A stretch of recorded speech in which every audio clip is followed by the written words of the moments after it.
mga pangalan kasi nag-request din yung mga patients na huwag banggitin yung mga pangalan nila. So, ang isang patient, may clearance na siya. Ang decision niya is umuwi muna sa kaibigan niya.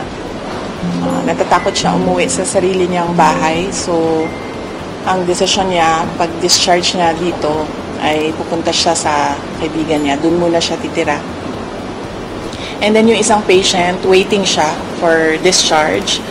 At ang sabi sa kanya ng private doctors niya ay lumipat siya ng hospital. So, yun yung gagawin para sa kanya. Dahil po, bakit po? Well, hindi niya nasabi sa akin. Ang nasabi lang niya sa akin ay yun yung gusto ng private doctors niya na lumipat siya ng another hospital. So, yun din yung gagawin niya kasi right now, yun lang din yung pinagkakatiwalaan niya, yung mga doktor. Tonight po siya lilipat? Nag-aantay siya ng kanyang discharge and clearance. Yung contempt order kay Atty. Zalaika Lopez, dapat po natapos yung today. Ano pong balita? Na-extend po ba or hindi na nag-lapse na? Malamang siguro wala na yon kasi nag-aantay na lang yung lawyer dito sa taas ng clearance from all the offices concerned. So, likely baka considered as nag-lapse na yon. But ang gusto lang talaga ng lawyer is merong document na nagsasabi na cleared na siya. Ma'am, if we may limited your reaction sa nabanggit po ni President Marcos, ang sinabi niya, ma'am, kinonfirm niya po yung pumalit na text message na nakalagay na in the larger scheme of things, Sara is an unimportant, so please do not file impeachment complaints, whether immediate or yes, oo. Hindi naman ako mag-comment sa mga remarks ni President Marcos. But sorry, may nakalimutan ako na update sa taas.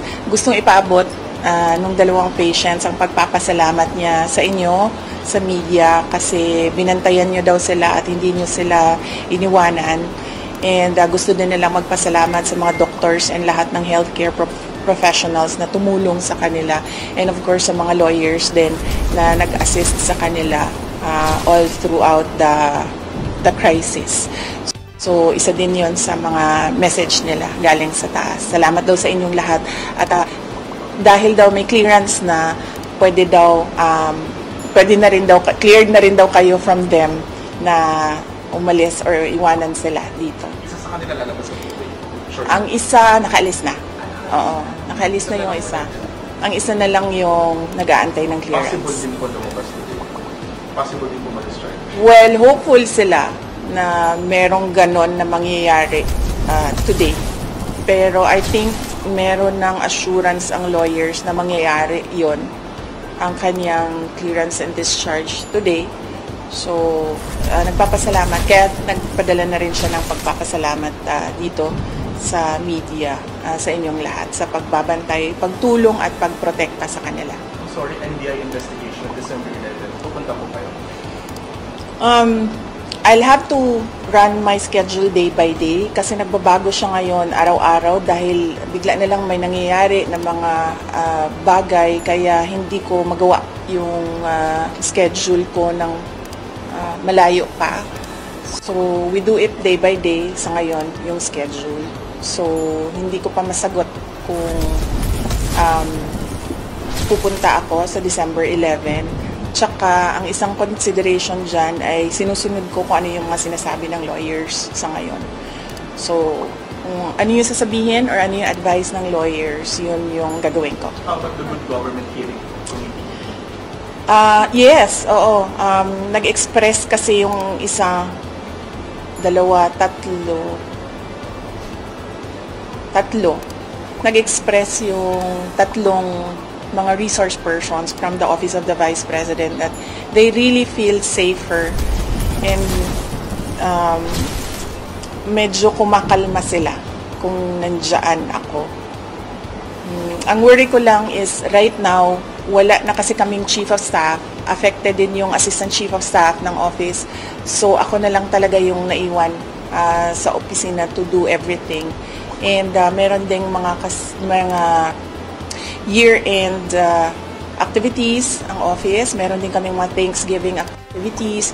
Meron kaming budget utilization review dahil merong mga budget na kapag hindi nagamit, naglalapse yan by December 31, as well as yung planning for January 1 kasi bago na yung budget by January 1. Kung nakikita nyo, December na bukas, so we have just 1 month to do all those things. So, yun lang naman yung problem ko. Ma'am, yun pa lang din po kayo ng comment regarding po sa sinabi po ni Congressman J. Ponggun po na kung hindi lang daw po kayo maagang nag-ambisyon na mag-presidente, tahimik daw po ang lahat.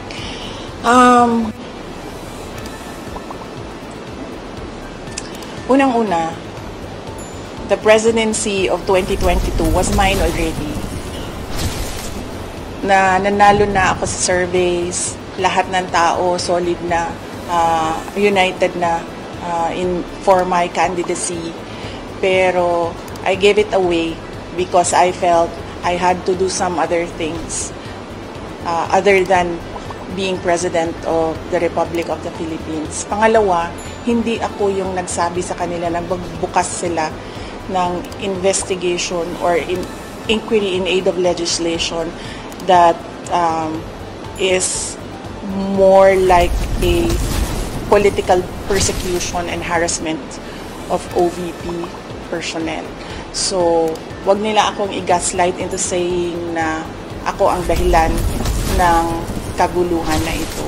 Ang kaguluhan na ito ay nagsimula sa sa terrorism nila, sa harassment nila, sa threats nila sa mga personnel ng Office of the Vice President.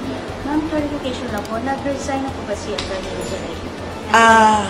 Hindi pa siya nag-resign, pero nagsabi siya na mag-i-indefinite leave na siya.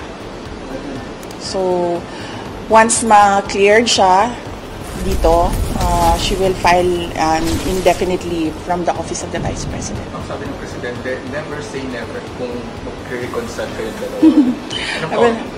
Will not comment on the remarks of President Marcos sa ngayon. Thank you. Thank you. Sa mga supporters sa EDSA Shrine. Yes, oo. Well, nagpapasalamat din kami sa mga supporters namin sa EDSA Shrine. And syempre yung iba pa na kahit hindi namin supporters ay nagpapalabas ng kanilang saloobin sa mga nangyayari ngayon. Dahil nagbabantay din sila sa mga pasyente natin dito sa Veterans Hospital. And nagpapasalamat din kami sa mga tao na nasa labas ng Veterans Hospital na nagbantay din sa mga pasyente. Malaking tulong yon sa akin, yung media, yung mga tao na nagbabantay. Si Senator Bato de la Rosa na hindi talaga niya iniwanan yung mga pasyente. Si Senator Bongo na nag-substitute sa akin dito. Ang laking tulong nun lahat, ninyong lahat sa akin dahil nakakagalaw ako, nagagawa ko pa rin yung mga iba kong kailangan gawin na mga trabaho. Thank you. Ma'am, nag-usap na po ba kayo ni PRR? Thank you, ma'am.